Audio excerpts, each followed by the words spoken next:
கிரிப்டோல invest பண்ணலாம்னு இருக்கீங்களா? ஆனா கிரிப்டோனாவே ஸ்கேம், கிரிப்டோனாவே சூதாட்டம் அப்படி இப்படின்னு சொல்லி உங்களை குழப்புறாங்களா? என்ன பண்றதே தெரியாம இருக்கீங்களா? அப்போ நான் சொல்ற ரோட் மேப்ல இருக்க 4வது பாயிண்ட் தெரிஞ்சுக்கிட்டீங்கன்னா இனி நீங்க தான் கிரிப்டோல ராஜா.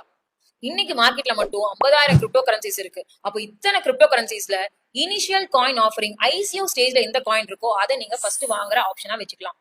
செகண்ட் பாயிண்ட், அந்த காயின் ஃபியூச்சர்ல நல்ல ரேட் போகுமா அப்படிங்கிறதுக்கு ஸ்டடி பண்ணி வாங்கணும். தேர்ட் பாயிண்ட், ஃபியூச்சர்ல டிமாண்ட் கிரியேட் பண்றதுக்கு காயினோட ஒயிட் பேப்பரும் ஃபியூச்சர் ப்ராஜெக்ட்ஸ் வச்சிருக்காங்களான்னு வெரிஃபை பண்ணணும்.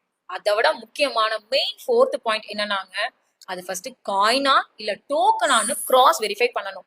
இதை இன்னும் உங்களுக்கு புரியுற மாதிரி சொல்லணும்னா, நம்ம ஒரு லேண்ட் வாங்குறோம்னா மெயின்ல வாங்க மாட்டோம், இன்டீரியர்ல போய் வாங்குவோம். அந்த லேண்ட் வேல்யூ இன்க்ரீஸ் ஆகிறதுக்கு அது பக்கத்துல ஹாஸ்பிட்டல்ஸ், காலேஜ், ஸ்கூல்ஸ் இதெல்லாம் வருதான்னு பார்த்து வாங்குவோம். அதை விட முக்கியமா அந்த பூமி நல்ல பூமியா, கோவில் பூமியான்னு கிராஸ் வெரிஃபை பண்ணுவோம். அதே மாதிரிதாங்க கிரிப்டோவோ. இந்த மாதிரி கிரிப்டோ சம்பந்தமான இன்ஃபர்மேட்டிவான இன்ஃபர்மேஷன் தெரிஞ்சுக்கணும், நான் என்ன ஃபாலோ பண்ணிட்டு கிரிப்டோன்னு கமெண்ட் பண்ணுங்க, நான் உங்களுக்கு சொல்றேன்.